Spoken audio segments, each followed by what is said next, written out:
Hello. Such a class, but really it's Where is Con?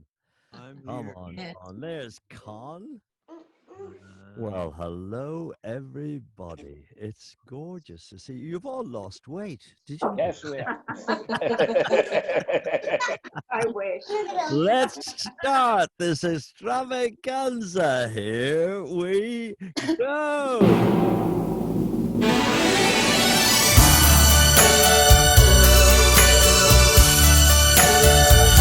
I believe for every drop of rain that falls, a flower grows. I believe that somewhere in the darkest night, a candle glows. I believe for everyone who goes astray. And it is over to Elland and to where am I? I'm in Eastbourne. Yes. Eastbourne. And Con, what are we up to this week?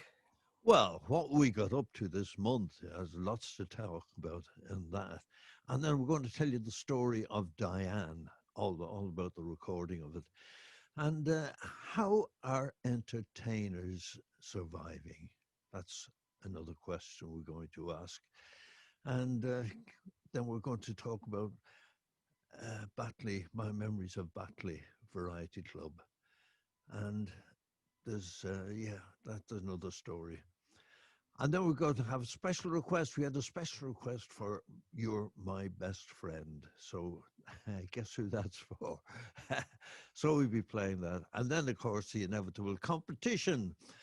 And we've a good question for you this week. So, and whoever wins, fastest finger first, gets to talk to Deck and myself and ask any questions you like. And then at the end of the show, I should be singing with Deck, No Arms Can Never Hold You, which is one of my favorite songs, and I hope it's yours too. So anyway, that's what the program is for today. The one thing you forgot, Con, and I sent it to you, Birthday, oh, especially yes. today, the birthdays. Oh yeah, we have some birthdays this week. Yeah, And stand by for that. That's going to be good. Is it your birthday? Is it my birthday? Is it Con's birthday? Guess whose birthday it is? But we'll tell you in a few minutes. So, what did we get up to this week? Con, what did you get up to? Well, lots of things. Actually, Philip and I recorded badly a track for next week, and unfortunately, we'll have to do it again. So, Philip, if you're listening, you need to come over today and redo the recording. And what else? And you might tell Philip to switch on the right microphone this time. We found out what the problem was. Yeah. Oh dear. All this technology, it's all too much for me. I don't know. I don't know how Deck manages. He does wonderful things. Con, it's because I'm a genius. I mean, Oh. openly admit it. I mean, So come on, sweet. everybody, is Deck a genius? Come on, yes. No. Look at that, brilliant. There's the proof. Oh, well, there you go. And then what else did you we're do? up to, we went to Laund Abbey and we did a show there on the back of a truck, would you believe? And it was great. Everything was going fine and fantastic.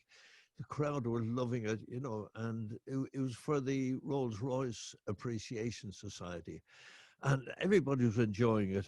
And Deck was singing his heart out about three-quarter ways through the act, singing away like mad. And next thing, the heavens opened and it started to rain. And everybody ran for cover.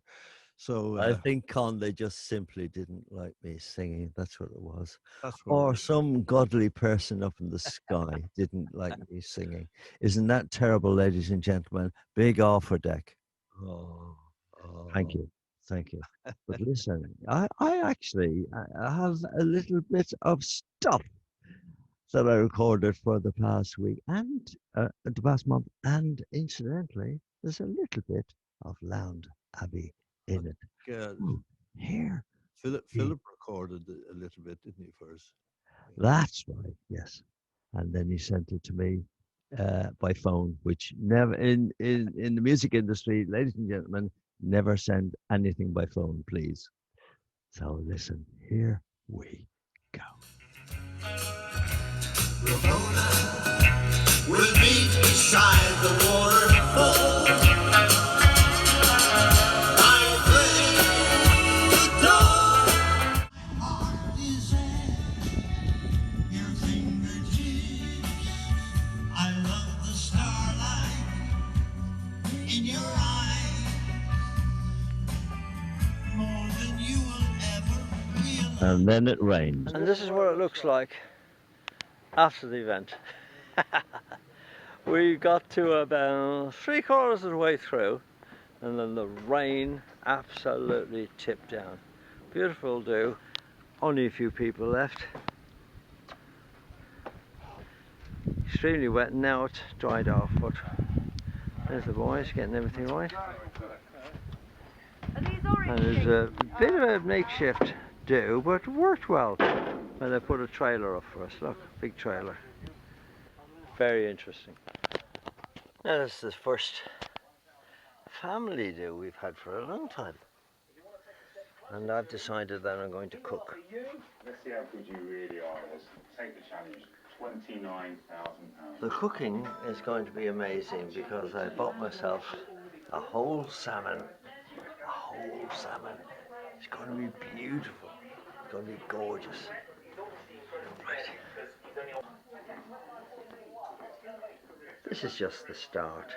This is just bits and pieces going on the table. It's going to be sensational when it's all together.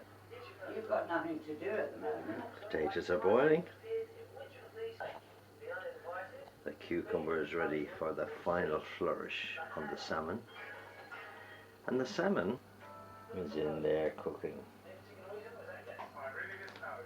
Hello, little fishy. Isn't that delightful? Now, how can I get it from there to there? You're going to help me, Oliver, aren't you? Pick it up. Now, is that beautiful or is that beautiful? Now, come on. Lead us not into temptation, lest our measure Sandy's latest hobby.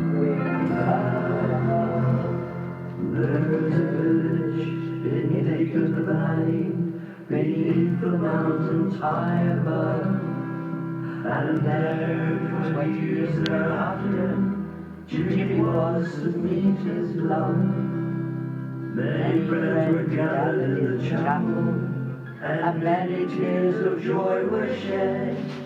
In June, on Sunday morning, when Jimmy and his bride were wed, all the chapel bells were ringing.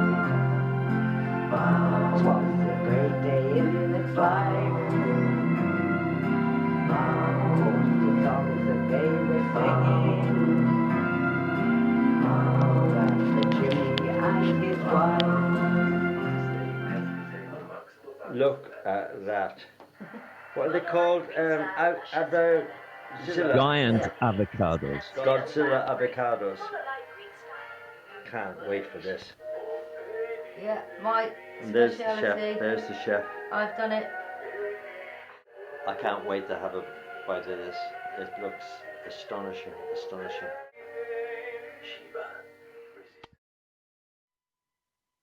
And there we are, Con. And There we are.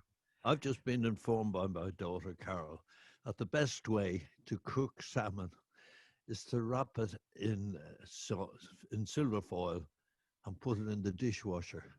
In the dish. Oh, what a great idea. Wow. One spin it, and apparently it comes out perfectly. You're So kidding. you have to try that next time. What, for the 40 minutes or 45 minutes, whatever it is, yeah? Oh, whatever it is, yeah. Well, I cooked that for, it was exactly 45 minutes. Jamie Oliver, ladies and gentlemen, boys and girls, I am the most useless cook in the world. I can't cook an egg. Con will tell you. I can't make. I wanted to make an omelette one time because Sandy was away, and I had to ring up the local restaurant to get the recipe, and that is true. Well, And that- everything I cook, I have to have and I follow it. I have no problem following instructions. I just go 1, 2, 3, 4. Don't I, Con? Yeah, and that's why you didn't win. Come down with me. I came joint fourth. Wasn't that good? Oh, Oh dear, oh dear. anyway, you have to get some cookery lessons off Exactly. Berry, or whatever you call it. And that show at Lawn Abbey it was quite a. It was going fantastically well, I must say. We were getting loads of applause and people were enjoying it. Actually, after the show, quite a lot of people come up and thanked us very much and said it was fantastic. Can you come again next year? So we'll have to wait and see. And I was standing there saying, throw money, throw money. And I hope everybody's been enjoying the last month or so. I'm sure. Listen, Con, a lot of people have asked me and asked you, what's the real story of Diane? How did you get those tricks together, the vocal tricks and all that? So I remember that before the lockdown, we recorded a very interesting little sojourn, shall I say, a little deal at the piano in your place. And it was rather gorgeous. Do you remember doing it? Do you have one question that everybody asks me? How did you get your music and influence? Well, I remember we used to listen to people like, in Ireland anyway, people like the Kingston Trio. They were American, were a folk group, yeah. Yeah. We were folk influenced really at the start, I suppose. And then the Letterman. Smothers Brothers. Smothers Brothers, they were And strangely enough, a little bit of the Clancy Brothers, those three American guys that pretended they were Irish. But then it was when Carl Denver, remember Carl? Yeah. Carl came over and we met him in Dublin. That's right. And he used to work in a little club called the 55 Club. There you go. Was he digging the ground, was he? Well, yeah, he was. He was performing. In a little club called the 55 Club in O'Connell Street in Dublin. We used to go in there and watch him. And a fantastic guitar player he had with him, that chap from... Brian Horton from Wales. Absolutely. But how do we get on to Charmaine and Diana and that? I can tell you.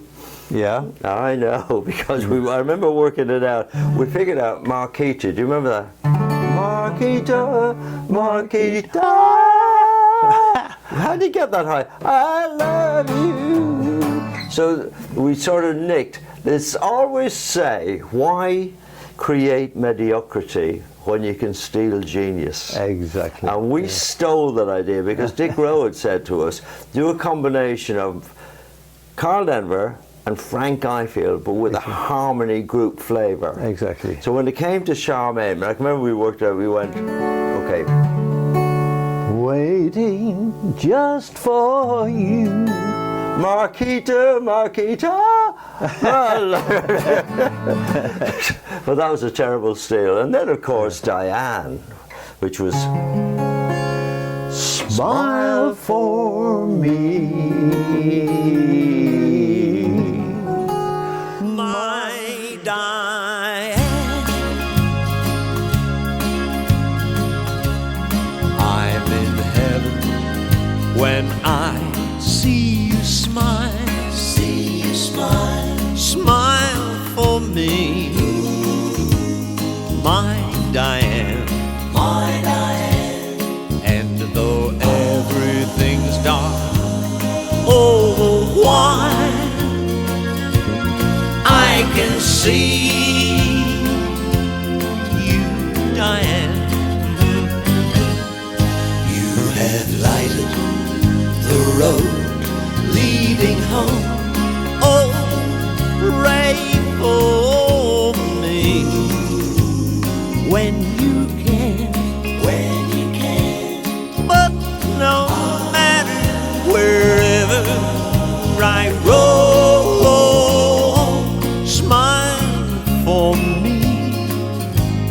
my Diane.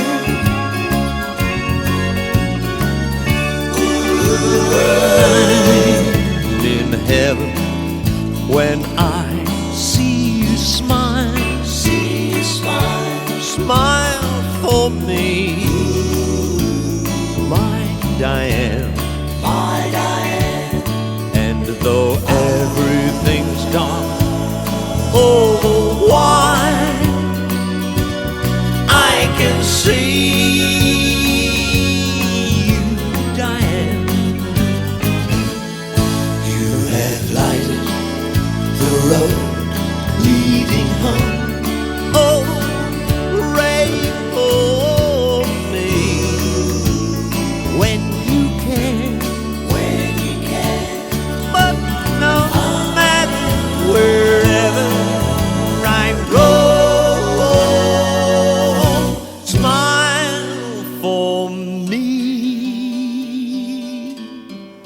my Diane, my Diane, my Diane.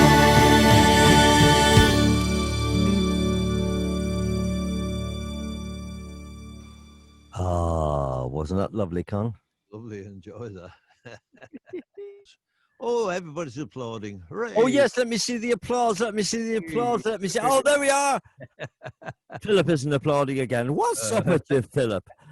It's Ronnie. Oh, I see. You're playing the guitar. Okay. He plays And I along hope, with everything. and Philip, I hope you didn't mind. I borrowed your guitar for that day. That Takamine, was it something? Nice guitar, lovely guitar. Is that the same one? Oh, that's the one. Yeah, there we go. That's lovely.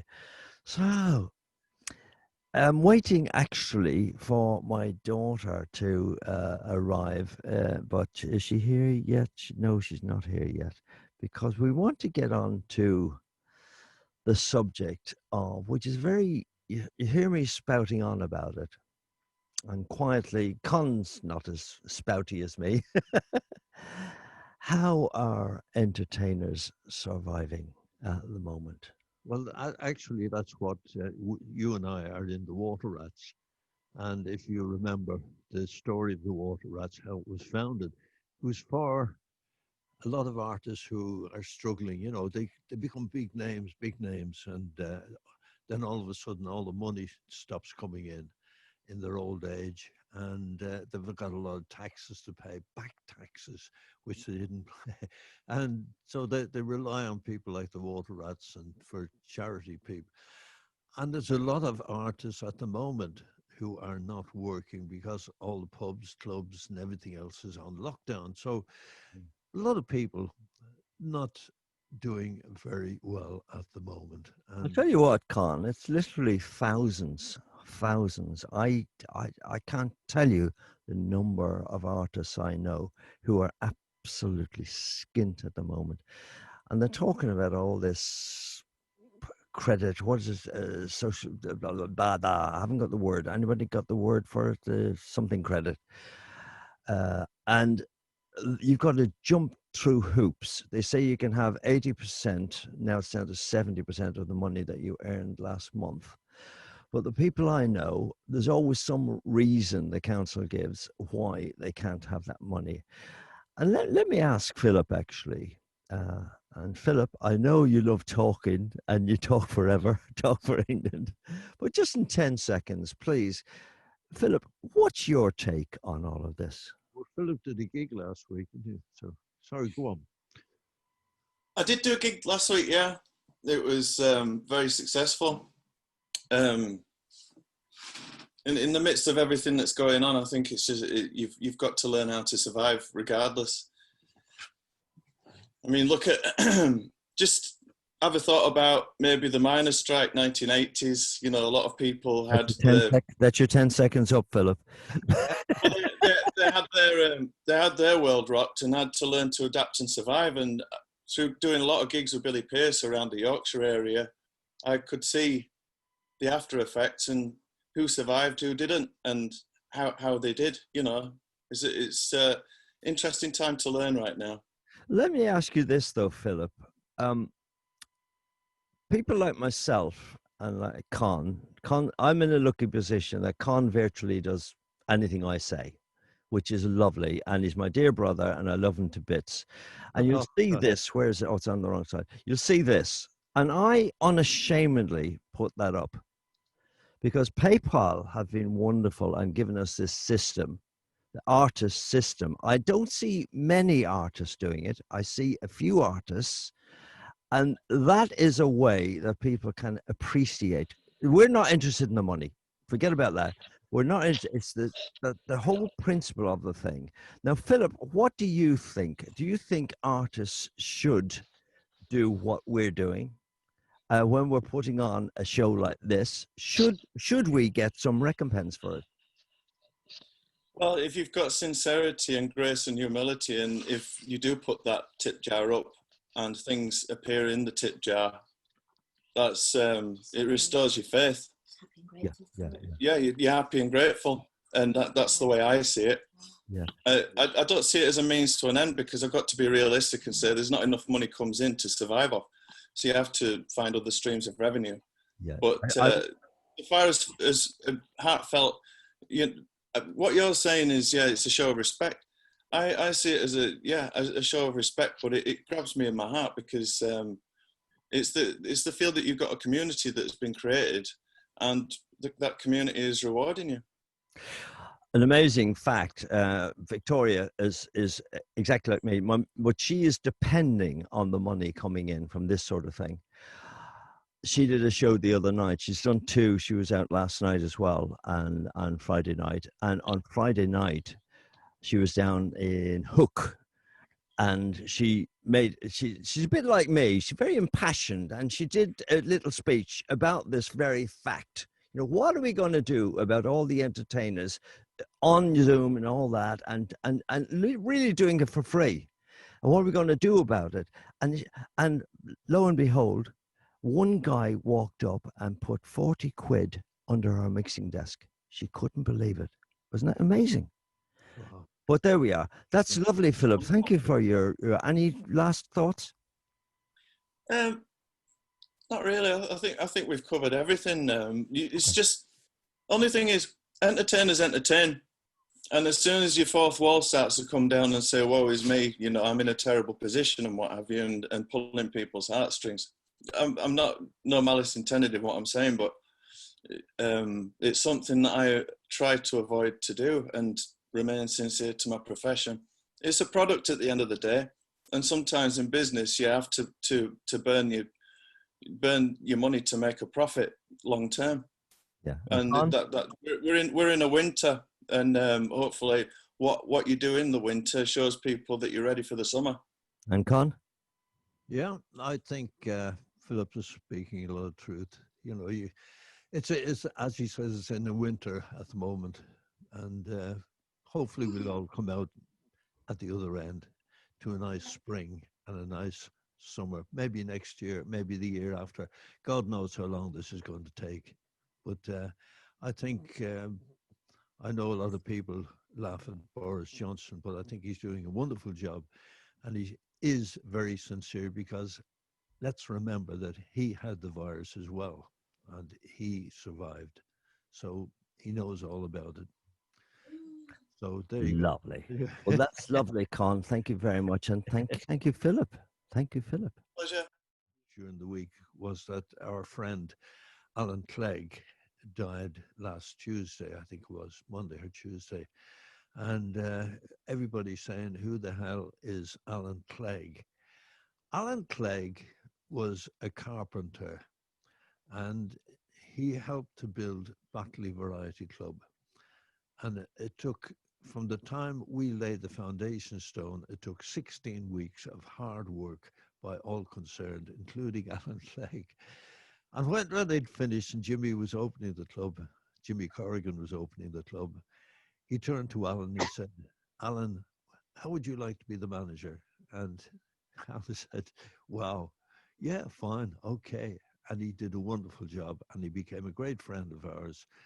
And I went up to, on the closing day of Batley Variety Club, and I made a bit of a film with the help of Philip. Actually, Philip filmed it for me. So here, I think you've got the thing there, Dick, haven't you? Absolutely. Yeah. And here we go. Well, this is the end of an era. The end of that people I had before. Here I am, stood outside. But it's now called the Frontier. But I remember the day we came down here and we laid the foundation stone. A great day, like Jimmy Corrigan, Lord Mayor, big brass band. It was a wonderful, wonderful day. And we had many, many years of great entertainment in this place. But unfortunately, times have changed and it's all gone. So say goodbye to Batley Variety Club and the Frontier. It's no more.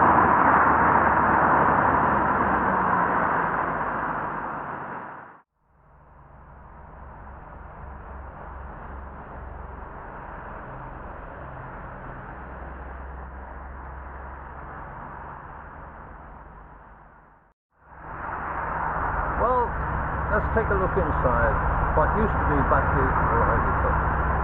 The foundation stone which Deck and I laid used to be just there on that wall.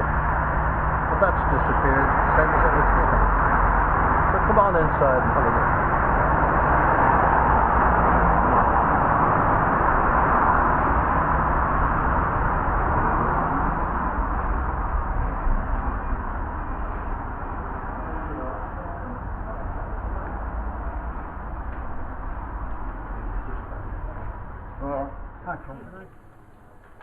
Keep an eye on the side, up there.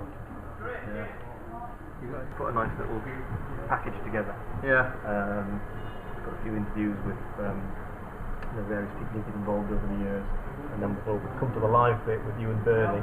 Oh, with a bit well. of a chuckle and a bit of a... That's a man that I met here, Frankie Lane. He was my hero, and I came here to see Frankie. We had a party afterwards, had a few drinks with him, and he disappointed me because I asked him, would you like to play golf with me? Because he played golf in Ireland with some of my pals, and he just turned out and said no. Oh, that was nice. I was very, very disappointed. And I approached it, I had a few more drinks, went over and said, sure you don't want to play golf? I said, no. So I said, okay. Con, it's lovely to see you here at Batley Variety Club. Thank you. Because as you know, we laid the foundation stone. We did the first week here. I used to live with the Corrigans who owned it, and my kids used to play with his kids. And you know, it was like a family affair. And I mean, at that time, obviously, you were just massive. The Bachelors were just huge, weren't they? I mean, bigger than Shirley Bassey, bigger than Tom Jones. You were the stars. The stars who played here, you know. Louis Armstrong, you know, who'd have thought people like him would come all the way from America. He did try to get Sinatra, but he wouldn't come. Well, we'll let him off for that, because he did well with everybody else, didn't he? When we laid the foundation stone, Jimmy brought me back to the house and he showed me the plans of the club. And he said, what do you think? And he had swing doors going onto the stage. I said, what are they for? He said, oh, I like country and western range, you know, it looked like an American bar. I said, but think of the roadies trying to carry amplifiers and things on. Why don't you make it like a proper stage and have what we call wings, you know, the cloths on the side. So we changed it and did that. And then the dressing room, number one dressing room was 6 foot by 6 foot.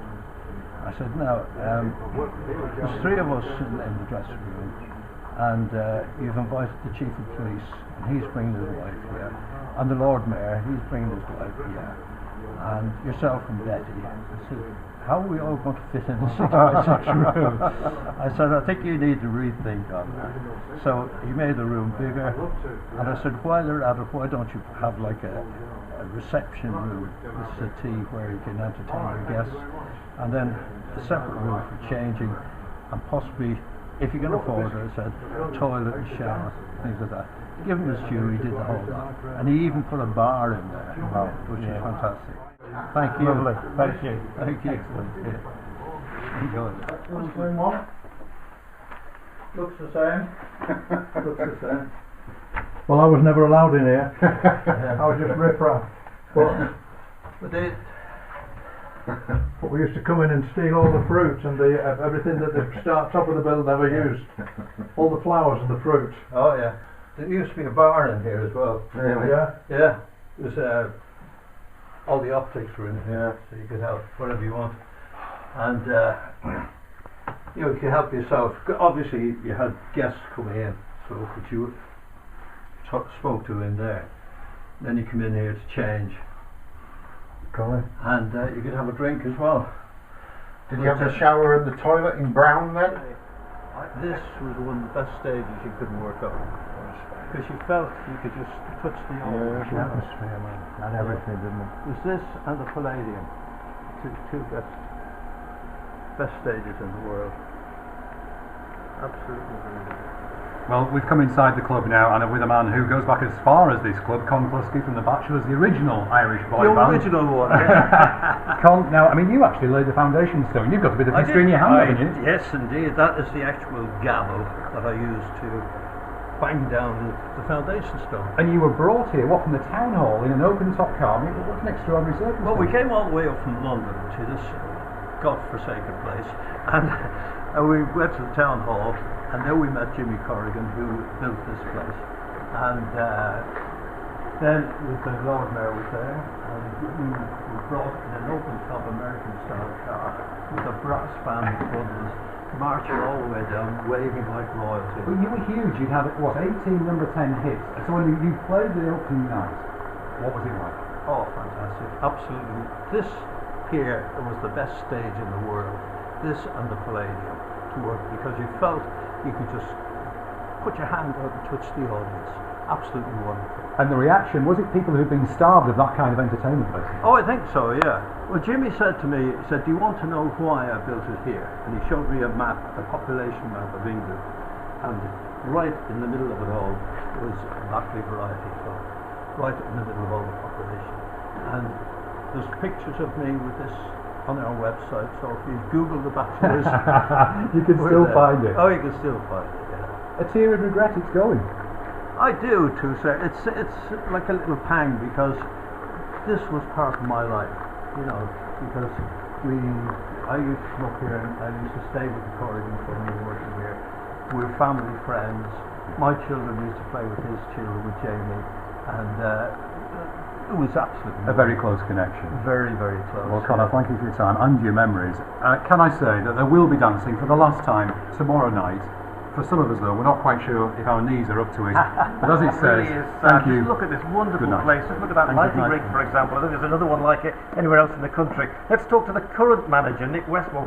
Nick, why is it closing? It just makes long-term commercial common sense. Well, thank you very much for the moment. Con Cluskey from the Bachelors, you were here. I was. On the opening night, Con. I was everywhere. I mean, the Bachelors were so I laid the foundation great, stone with this gavel. If you look on our website, just Google the Bachelors, and it's picturing me there with the gavel. And I actually got the key to open the door as well on opening night. Absolutely fantastic. They were queuing around the block, and the opening night was just absolutely amazing. And the great thing, I always say to any artist, if you want to play on a proper stage, go onto the Batley Variety Club, that or the Palladium, because you felt you could just reach out and touch the audience. Absolutely wonderful. And what an audience, they're absolutely fantastic. And all those big names, I mean, Shirley Bassey, for example, I mean, she's yeah. been in touch with Look North today, actually, to say that she's very, very sad to hear the place is closing. But it was people like that we should bring here. Louis Armstrong, yeah, all sorts of people. Absolutely fantastic. But he tried to get Frank Sinatra, and he offered him £50,000. Wow. And his manager said, I'm sorry, Frank wouldn't get out of bed.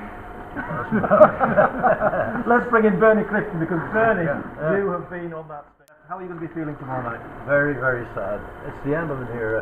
It's the end of... I've got the key here, which I was given to open the place, and I think I'll come along tomorrow night and close it. That's the key, very key.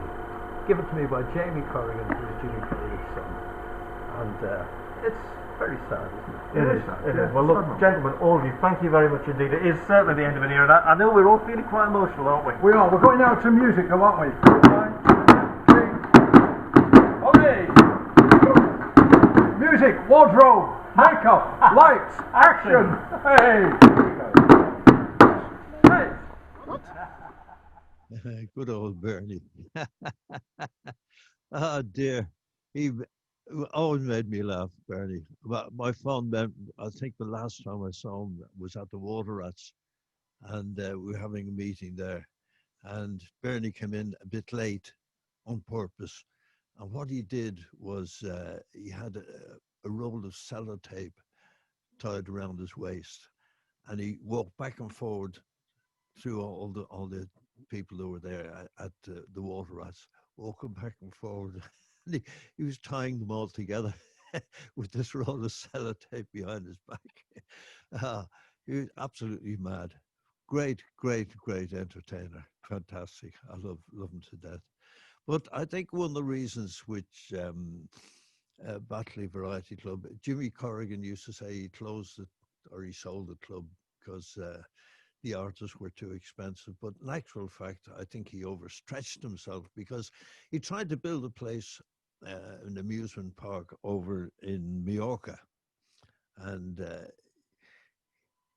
he was doing all sorts there. And he had as his partners Delphons, who were part of the great organization and all that. And he came to my door one day and he knocked on the door and said, hi, Jimmy, come in. He said, do you have £24,000 lying around that I can borrow? I said, what do you want that for? He You should have said, Con, K, petty cash. But anyway, he had imported a load of slot machines from Switzerland, and they wanted £24,000 tax on the slot machines coming in. I said, why don't you ask the Delphons, their partners? He said, oh no, they've pulled out. So they pulled out, and Jimmy had overstretched himself. And next thing, he owed the bank about 120,000 quid. And the bank foreclosed on him. And the brewery, he owed the brewery a lot of money as well. So they foreclosed. And that was the end of Batley Variety Club. And I think it was, I hate to say it, but I think Jimmy got a bit greedy. And greed destroys an awful lot of people. So don't ever get greedy. Just think about it, Con. If you had given him the £24,000, you would have a garage full of slot machines. Yeah, that's true. So we've got a special new thing that we're going to do this week, haven't we, Con? It's everybody's birthday. There's a lot of birthdays coming up soon. And I think it's Lynn's birthday coming up soon, isn't it, Lynn? Happy birthday to you. Hold on a second, Con. When we do things, we do it properly, don't we? Oh, good idea. And bring on the cake. Annie's birthday as well. Annie's birthday. That's right. And also Linda Hawk. It's her birthday as well. So listen, is Linda Hawk there at all? Yeah. And is Annie there? Is Annie there? No, she isn't. Oh, okay. So, Linda and Lynn, look what we've got for you. Happy birthday to you, Lynn and Linda. Happy birthday to you, Lynn and Linda. Happy birthday, dear Lynn and. Happy birthday to you and many more. We usually do that in harmony, Con. Happy birthday to you. Oh, come on, Con, sing. There we are. And a big blow. A big blow. Now, wait now, can I see? Big blow. So you're going to blow now, aren't you? Blow. Blow. Hey. Isn't that magic? That was absolute magic. My assistant here will now take the cake. Lynn, what do you think of your birthday? Well, I'm hoping it will be very good. Brilliant. That's lovely. What are you doing for your birthday? Well, the car's not working properly. We can't lock it without the alarm going off. So Kevin's going to take me to Headcorn so that I can meet a client who runs a clothes shop and see what goodies there are in there that I might like to buy. Brilliant. And we'll have a Chinese takeaway in the evening. Lovely. We go out and leave the car because we can't lock it. So. And Linda, what are you doing? Well, mine was last Sunday. That's right, correct. Yes, so my daughter came down from Macclesfield, which was an absolutely lovely surprise. So I had a day with her. It was really lovely. Thank you. I missed this though. Okay. Yeah. Well, we'll be here every first Sunday of the month. And There we are, Lindsay. while we're there, I'd like to thank Gordon Tomlinson for sending me some lovely pictures of posters and things when Cilla Black worked with us in Blackpool. Lovely poster. And another one with the Nolan sisters. Isn't that very lovely? good? Yeah. Lovely. So So thank you. now we have a lovely surprise again.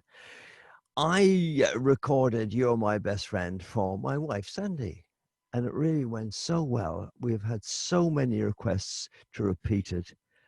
Would you like to see it again? Oh, I'd love to see it, yeah. Especially with you singing it.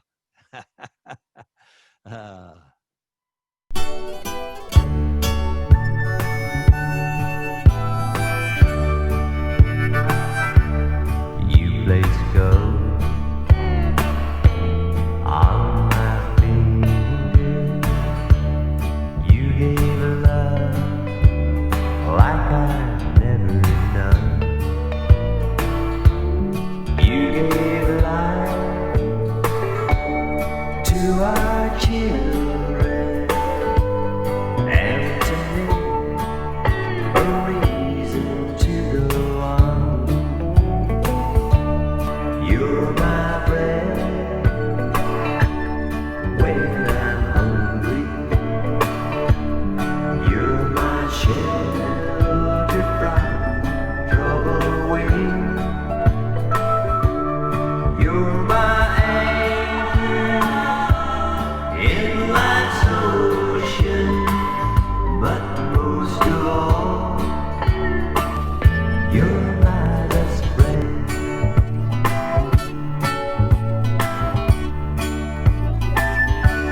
When I need hope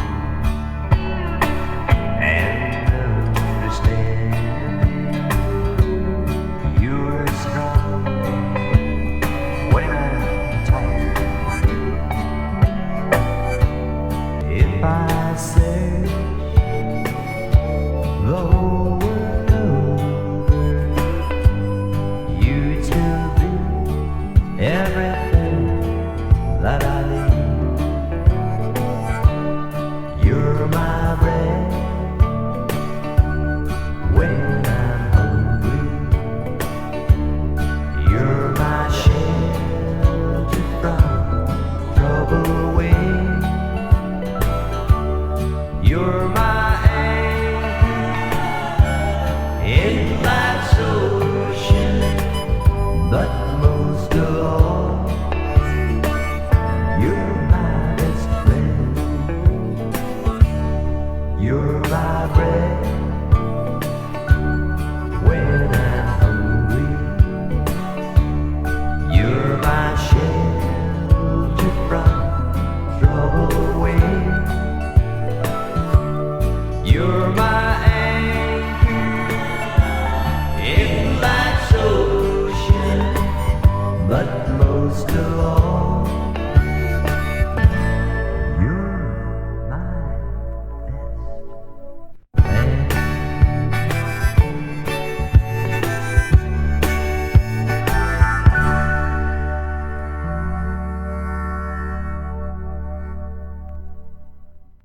Know who you sound like?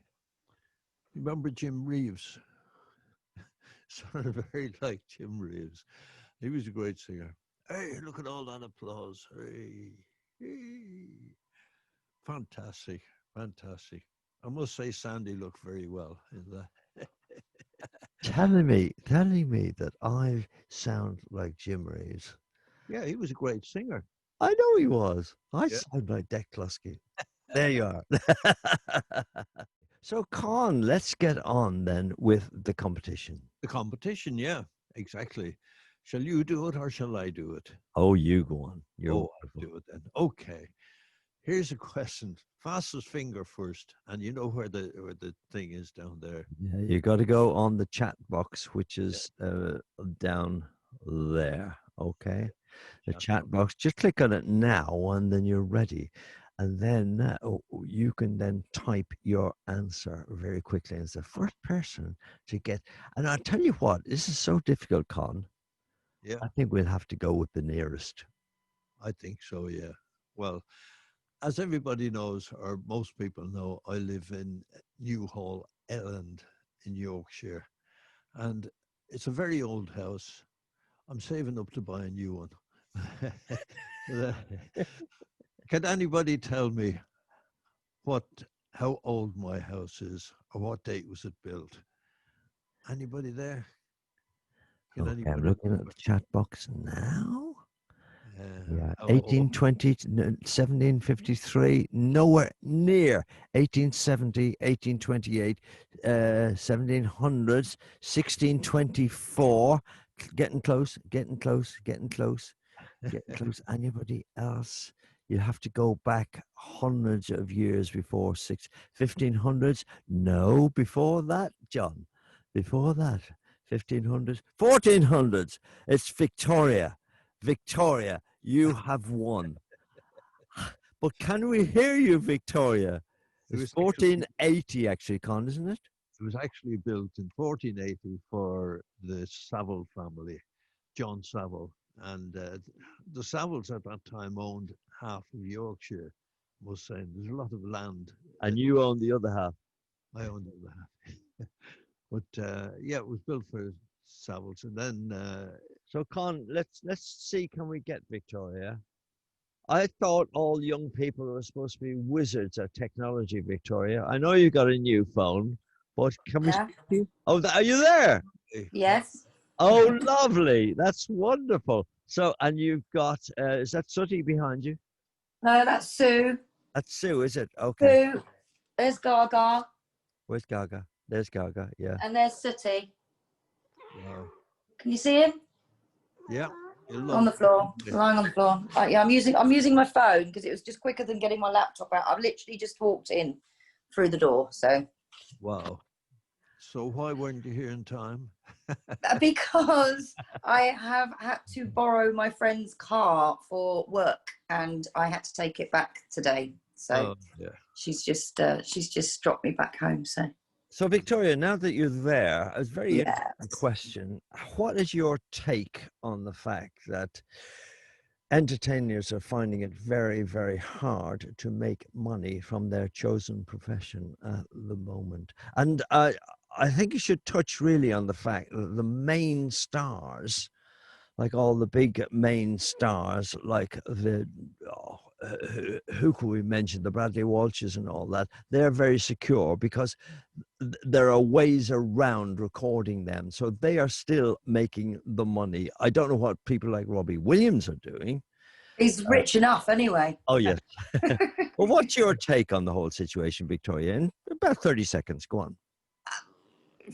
I haven't really got a take. I'm just trying to do what I can do. It's been difficult. It's been an absolute nightmare for the past 5-6 months. I've been singing from a lounge for free, but obviously with the tip jar situation, I've had a few tips here and there. I'm slowly getting back into it. It's difficult. I've just had a fantastic couple of gigs, one on Friday, one last night. But you're told you're not allowed to sing too loudly. You're not allowed people to get up and dance. Why is that, Victoria? But I don't know. Well, because they say that it's going to spread COVID if you've got it. But I mean, if you've got it, surely, I don't know.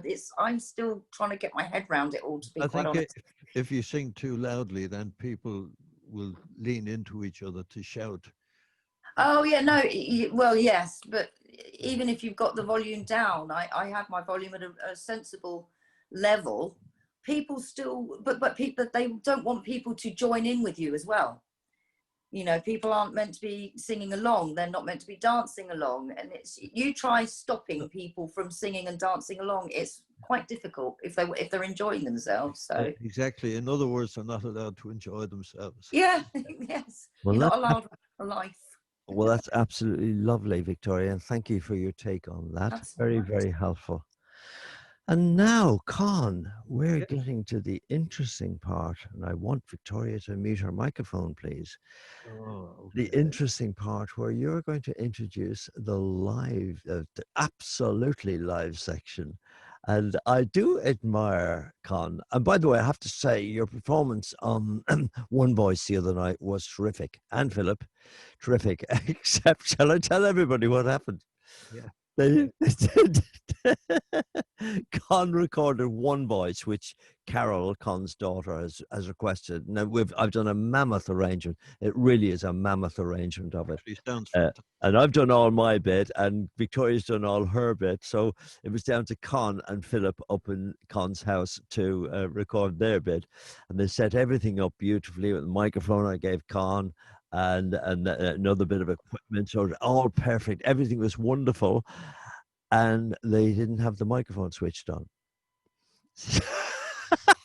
So they recorded it all, and the computer, which was sitting beside them, it was the computer that recorded it. So it was miles away and echoey as anything, but hilarious. But you're going to do it correctly next time, aren't you, Con? We are. Say yes. But the performance was terrific, I'll have to say. Yeah, terrific. But go on, introduce what you're going to do, Con. Oh, yeah. It's one of my favorite songs. And in actual fact, one of the reasons that it's my favorite song is that there's a lot of triplets in it. And to me, triplets in music is absolutely fantastic. It's I don't know what it is about it, but I really love them. And what is a triplet, Con? Well, it's when you most music is 1, 2, 3, 4, 1, 2, 3, 4, and then you go 1, 2, 3, 1, 2, 3, 1, 2, 3 against the 3, 4, against the 4, 4. It's and I believe then why no why bap bap bap. It's when you get a bap bap bap. Something like that. We do it a lot, actually. Listen out for it, you know. See, can you, ladies and gentlemen and boys and girls, can you spot it towards the end of No Arms? It's I nearly let the cat out of the bag to say what you were going to do, Con. Anyway, here's my favorite song. It's No Arms Can Never Hold You, and I'm singing this for Carol as well because she's listening in the kitchen and it's her favorite song as well. So are we all ready? Okay, here we go. Herb.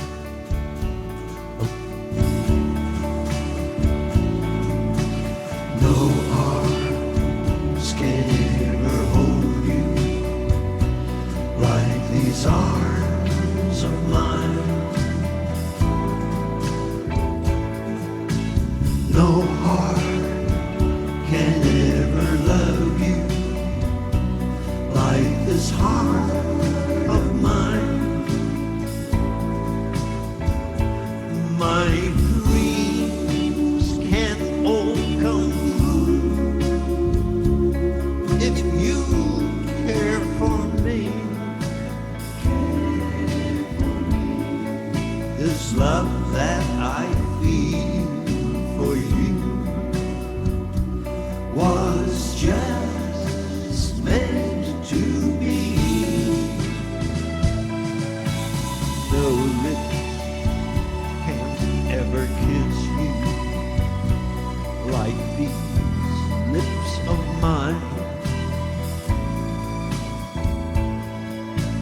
No one can ever offer what I offer you. My heart, my love are yours till the end of time.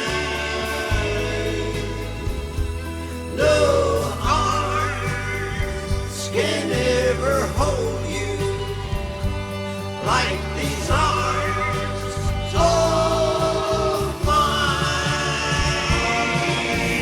No lips can ever kiss you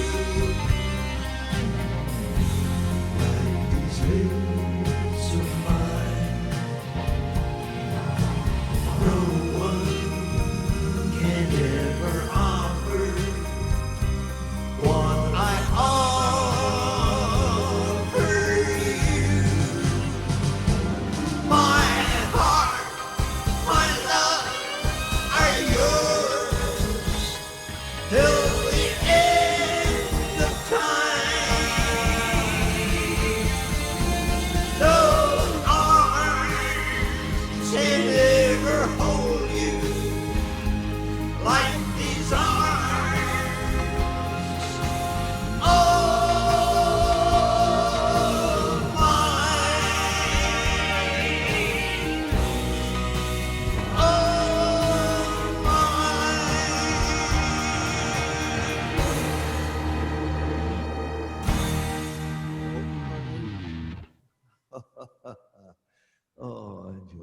must have eaten good boys today, Con.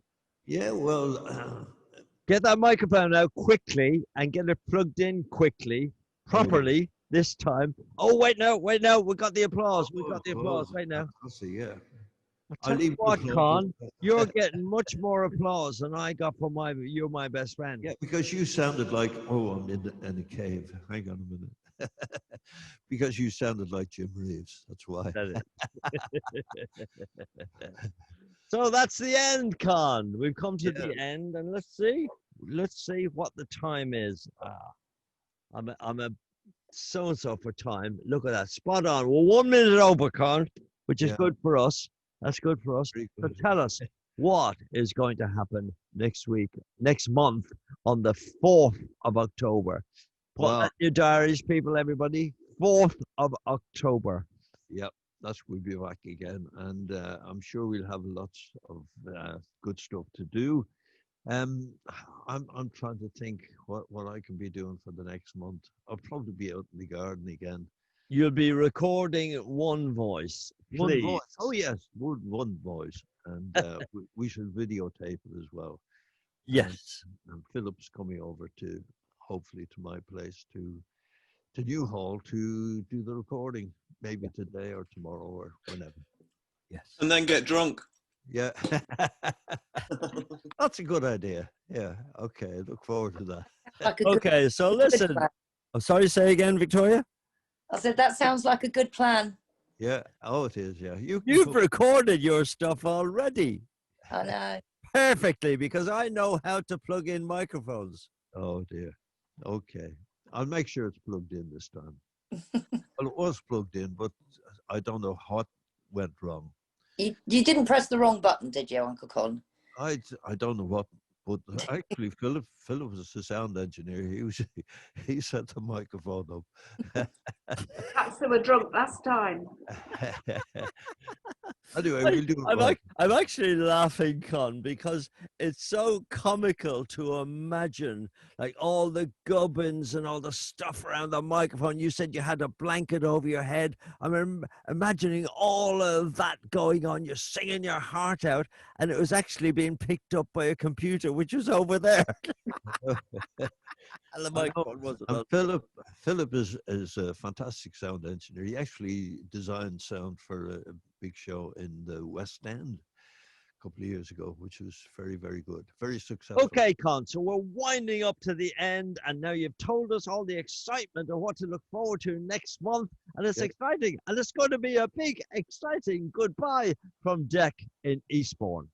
And it's a goodbye from him, and it's a goodbye from me in Elland. Bye-bye. God bless you all.